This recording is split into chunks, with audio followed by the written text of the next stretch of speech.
আসসালামু আলাইকুম বন্ধুরা, আশা করি আপনারা সবাই ভালো আছেন। যুক্তরাষ্ট্র আজ এমন এক পরিস্থিতিতে পড়েছে যেখানে তাদের সব মনোযোগ ইরানের দিকেই দিতে হচ্ছে। হরমুজ প্রণালীতে ইরানের শক্তি নিয়ন্ত্রণে আজ বৈশ্বিক জ্বালানি বাজারে এক বিশাল ভূমিকম্প সৃষ্টি করেছে। এই হরমুজ প্রণালী দিয়ে বিশ্বের প্রায় 20% তেল ও গ্যাস সরবরাহ হয়ে থাকে, কিন্তু ইরান যখন এই নিয়ন্ত্রণ নিল তখন গোটা ইউরোপের অর্থনীতি শক্তিশালী এক ধাক্কা খেল। ইউরোপীয় ইউনিয়ন আজ জ্বালানি সংকটের কারণে এক প্রকার দিশেহারা। গ্যাস ও তেলের অভাবে ইউরোপের রমরমা শিল্প কলকারখানাগুলো আজ বন্ধের মুখে।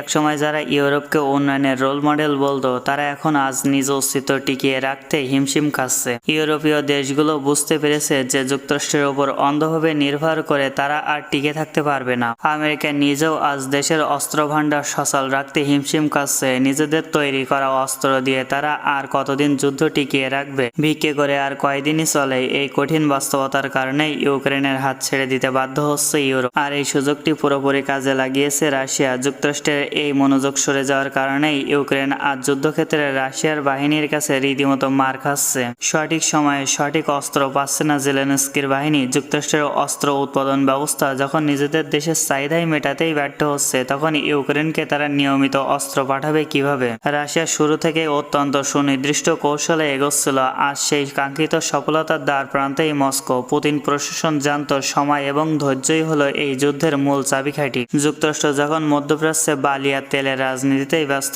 তখন রাশিয়া ইউক্রেনের রণক্ষেত্রে তাদের অবস্থান আরও মজবুত করেছে। দীর্ঘমেয়াদী যুদ্ধের এই রণকৌশল অবশেষে জয়ী হতে চলেছে রাশিয়া। আর এই কারণেই ইউক্রেন সংকটের সমাধান খুঁজতে এখন বাধ্য হয়ে রাশিয়ার সঙ্গে আলোচনার প্রস্তুতি নিচ্ছে জার্মানি, ফ্রান্স এবং ব্রিটেনের মতো পরাশক্তিরা। ইউরোপীয় দেশগুলো এখন ভয়ানক শীতকাল পার করার ঝুঁকি নিতে চায় না। পরিস্থিতি এখন এমন এক পর্যায়ে পৌঁছাইছে যে বাধ্য হয়ে রাশিয়ার সাথে যুদ্ধে বন্ধে প্রেসিডেন্ট পুতিনকে একটি খোলা চিঠি লিখতে বাধ্য হয়েছে ভলোদিমির জেলেনস্কি। এই চিঠিতে জেলেনস্কি মূলত ইউক্রেনকে টিকে থাকার আর্তনাদ তুলে ধরেছে এবং পুতিনের সাথে মুখোমুখি সরাসরি আলোচনার প্রস্তাব দিয়েছেন। জেলেনস্কি খুব ভালোভাবে বুঝতে পেরেছে যুক্তরাষ্ট্র এখন সম্পূর্ণভাবে ইরানের দিকে মনোনিবেশ করছে। তাই ইউরোপকে বাঁচাতে এবং ইউক্রেনের ধ্বংসযজ্ঞ এড়াতে পুতিনের সঙ্গে সরাসরি আলোচনা করা ছাড়া আর কোনো পথ খোলা ছিল না। বর্তমান বৈশ্বিক পরিস্থিতি স্পষ্টই প্রমাণ করে আমেরিকার বৈশ্বিক নেতা হওয়ার দিন শেষ। নিজেদের তৈরি করা মধ্যপ্রাচ্যের ফাঁদে তারা আজ নিজেরাই বন্দী। হরমুজ প্রণালী থেকে শুরু করে ইউক্রেন পর্যন্ত প্রতিটি ফ্রন্টে মার্কিন ব্যর্থতার চোখে আঙুল দিয়ে দেখিয়ে দিচ্ছে যে একটি দেশের পক্ষে পুরো বিশ্ব নিয়ন্ত্রণ করা অসম্ভব। অন্যদিকে রাশিয়া তাদের কাঙ্ক্ষিত লক্ষ্যে পৌঁছাতে চলেছে।